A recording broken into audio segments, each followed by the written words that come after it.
Selamat pagi Bapak Ibu dikasihi Tuhan. Puji Tuhan pagi hari ini dengan tubuh yang sehat kita bersama-sama untuk mendengarkan firman Tuhan pada acara Manahema. Sebelumnya mari kita berdoa. Bapa dalam surga, puji syukur terima kasih Tuhan penyertaan-Mu. Hari ini kami dengan tubuh yang sehat atas pertolongan Tuhan dan perlindungan-Mu. Sebentar kami akan mendengarkan firman Tuhan. Biar firman-Mu Tuhan menjadi pimpinan hidup kami, menjadi kepegangan hidup kami pada hari ini, biar kami tidak jatuh dalam dosa, tapi selalu disertai firman-Mu. Berkati anak-anak-Mu semua mendengar firman Tuhan pada pagi hari ini, dan Tuhan ini semua segala doa ini. Haleluya, amin. Puji Tuhan Bapak Ibu dikasihi Tuhan. Seringkali Bapak Ibu ya, kalau kita lagi marah, lupa mengontrol emosi, kadang-kadang kita mengeluarkan kata-kata yang kasar, kata-kata yang bisa melukai hati sama teman kita atau yang kita ajak bicara. Ya, kata-kata yang kasar atau kita marah, emosi itu bisa masuk dalam hatinya orang yang mendengarkan. Besok kita sudah lupa, sudah berdamai, sudah baik-baik, tapi kata-kata kasar itu yang melukai hati itu tidak mudah hilang, sudah akan tersimpan di dalam benaknya orang yang mendengar atau lawan bicara kita. Ya, saya ingat dulu waktu SMA saya punya guru fisika dan kimia, itu sangat kejam sekali.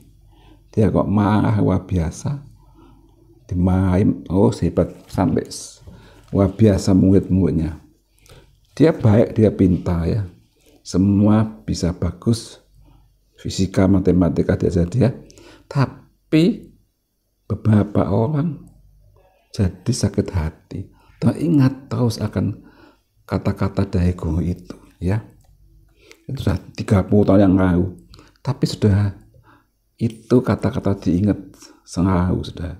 Karena kita sebagai anak Tuhan kita hati-hati biar kita menjaga emosi kita saat berbicara ya. Memang kadang-kadang sulit sekali, sudah sulit sekali. Tapi biar kita mengerti hal ini, kita sebagai anak Tuhan mengerti ya, kalau kita dalam keadaan emosi atau marah ya, biar kita berdiam dulu sebentar. Jangan mengutarakan kata-kata yang emosi dan marah itu, karena itu bisa menyakiti hati orang lain. Ya, kita diam dulu, terus kita bisa menurunkan emosi kita dan bisa tenang, kita bisa berkata-kata dengan teguhan-teguhan yang baik dan sopan. Itu sudah ya, itu kita sebagai anak Tuhan, kita menjaga mulut ini sudah ya. Banyak sekali terjadi perpecahan-perpecahan di dalam gereja, dalam persekutuan, dalam pegawai dan dalam keluarga. Kadang-kadang kata-kata kotor, kata-kata menghina itu keluar antara suami istri sampai akhirnya terjadi perceraian, kebencian dan sebagainya. Biar kita bisa mengontrol emosi kita. Karena itu perlu kita berdoa tiap hari mohon pertolongan Roh Kudus menyembuhkan hidup kita. Kita baca di dalam Mazmur 141 ayat 3. Firman Tuhan berkata bagaimana?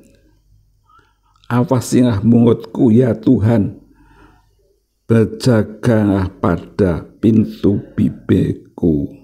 Ya, Daud minta pada Tuhan, awasilah mulutku ya Tuhan, berjagalah pada pintu bibirku. Ya, sedangkan mulut kita ini bisa kata-kata yang memberkati, bisa kata-kata yang mengutuki. Biar kita minta Tuhan jangan sampai kita mengutuk seseorang.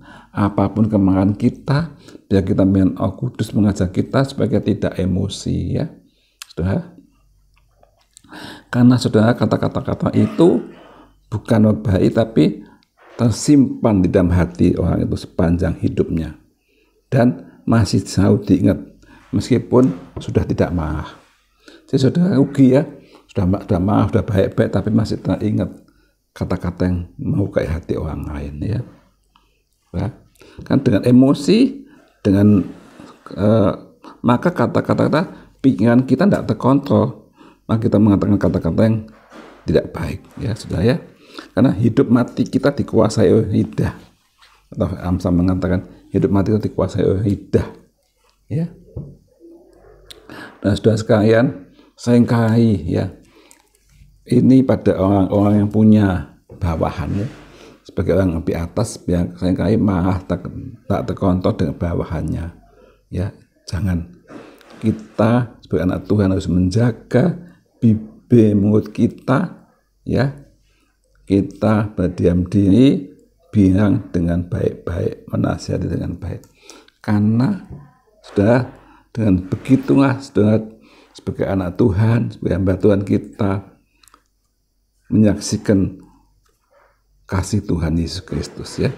Bukan kita mengutuki atau berkata-kata jahat pada semua teman-teman kita, baik di pekerjaan, baik di pelayanan, baik di keluarga, baik di pergaulan. Bapak Ibu saudara sekalian, saya percaya dan kata-kata yang baik yang menasihati itu maka akan membuat hati tenang dan bersukacita dan bisa membangun iman sesama kita, ya saudara ya. Biar kita minta tolong Tuhan Yesus menyertai kita, ya. Di dalam Amsal 18:21 dikatakan, hidup dan mati dikuasai lidah. Siapa suka menggunakannya akan memakan buahnya. Hidup dan mati sudah dikuasai lidah. Siapa suka menggemakannya akan memakan buahnya. Orang yang mulutnya tidak baik, yang seringkali berkata gosip, berkata-kata yang negatif pada orang lain, satu kali dia akan kena batunya, ya. Ya, maka sudah biar kita berjaga-jaga dalam mulut kita, ya. Dikatakan oleh surat Yakub, mulut yang kecil, tapi mulut yang kecil itu bisa membinasakan, membakar hutan yang lebar. Mulut yang kecil bisa memporak-porandakan pergaulan-pergaulan. Mulut yang kecil kok katanya tajam, membuat kedamaian di rumah tangga, keluarga bisa pecah, bisa perceraian suami istri, saudara, ya.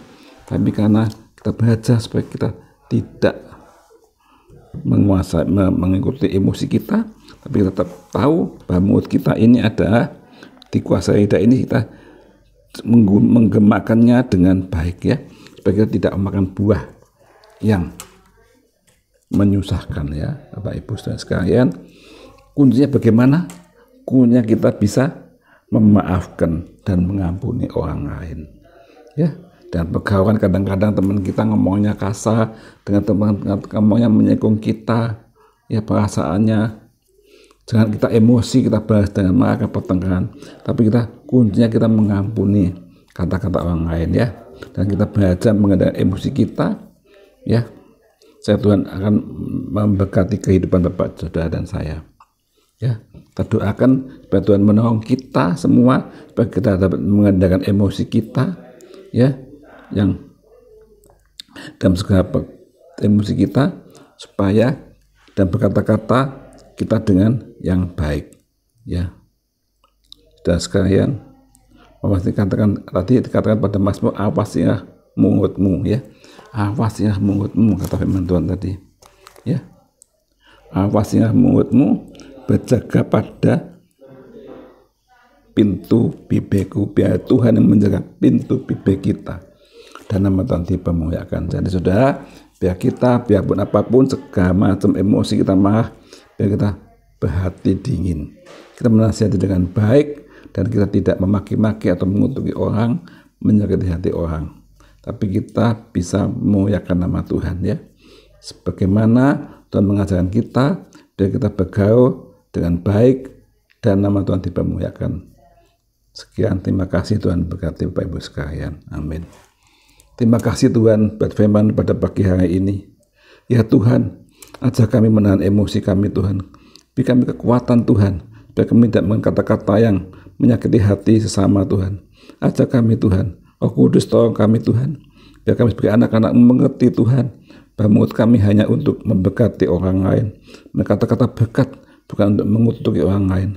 Roh Kudus, tolong kami. Ampuni kami, Tuhan, kalau kami seringkali berkata-kata sekeliru, Tuhan. Ajar kami, Tuhan, hidup menurut firman-Mu, penuh pengampunan dan Tuhan menolong kami semuanya.